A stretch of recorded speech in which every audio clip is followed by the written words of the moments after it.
Welcome to Reps this week. This is another interesting edition of the rundown of the activities of the members of the Green Chamber in the past 1 week, brought to you by Other Paper Nigeria. My name is Bakari Majid.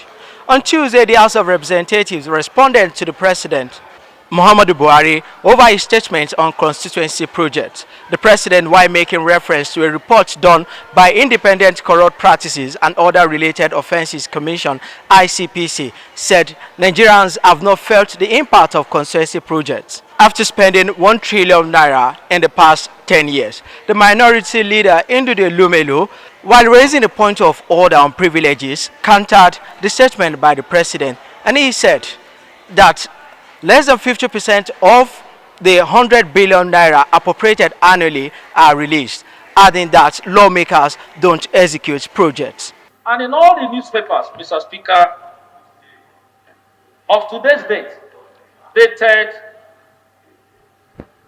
20th November 2019, and in all the newspapers, Mr. Speaker, one thing is very, very consistent. And that is to say that there is a comment credited to our able Mr. President, saying that 1 trillion for the past 10 years was actually made available to National Assembly for their constituency project. And of course, Mr. President said, without commensurate value to the 1 trillion. Mr. Speaker, yes, for the past 10 years, 1 trillion was actually made available by way of 100 billion annually to National Assembly as a way of constituency project. Truly, our constituents do not have value for such provision. The Speaker, Femi Gbejabiamila, on the other hand, blamed ICPC for the situation. He stated that ICPC could have used the Freedom of Information Act to get the true picture of the situation. Again, the House of Representatives is beaming such light on the activities of the Niger Delta Development Commission (NDDC), this time on allegation of extra budgetary spending amounting to over 10 billion naira.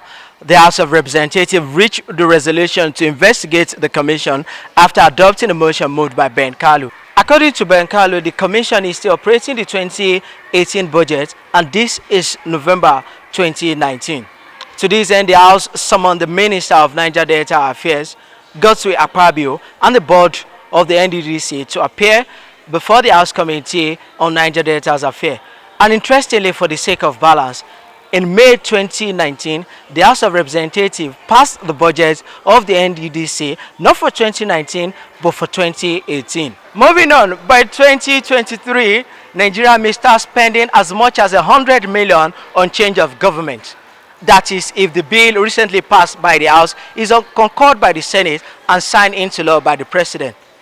On Tuesday, the House of Representatives passed the Presidential Transition Bill.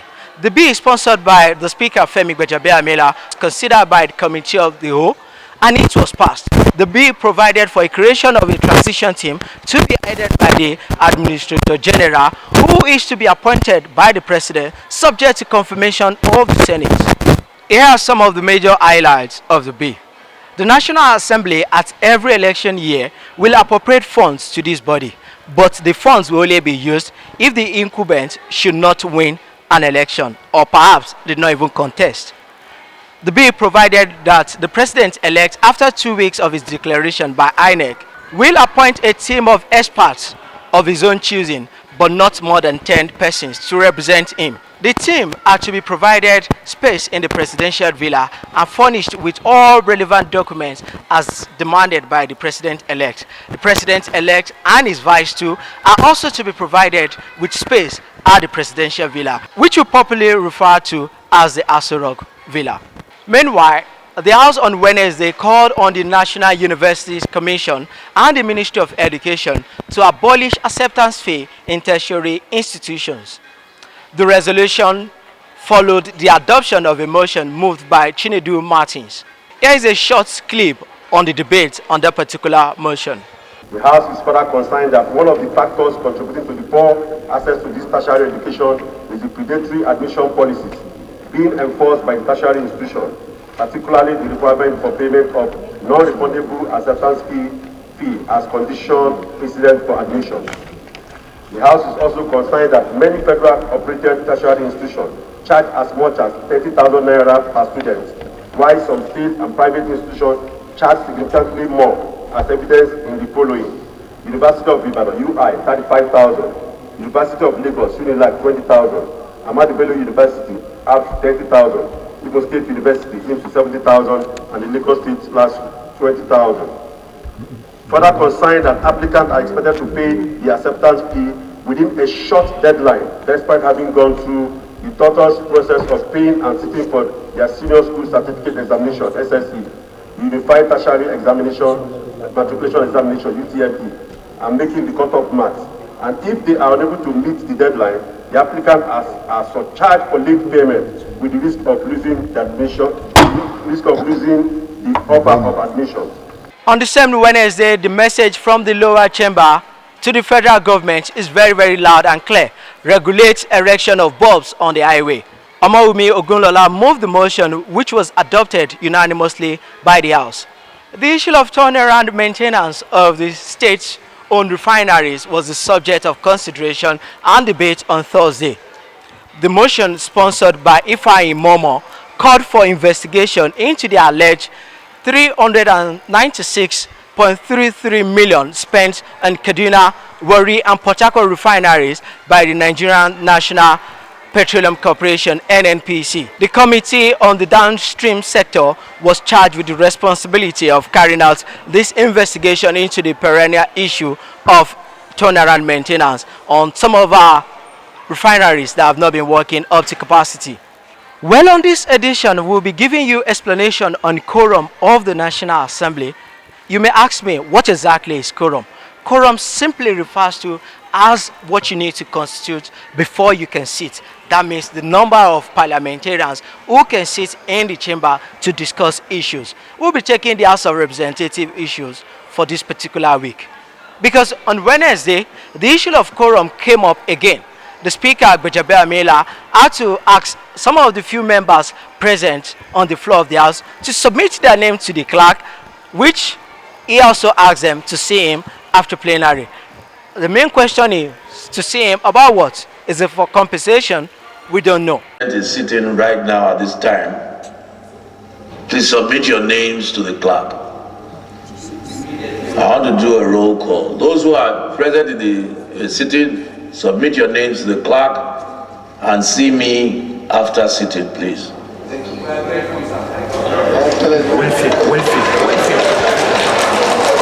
The quorum of the House of Representatives, according to the standing rules of the House of Representatives, particularly Order 4 of the House, we have Order 4, then Rule 1, Rule 2, and Rule 3, clearly state out what exactly the quorum is all about. As it put it, the quorum of the National Assembly is what? Is 1/3 of all the members.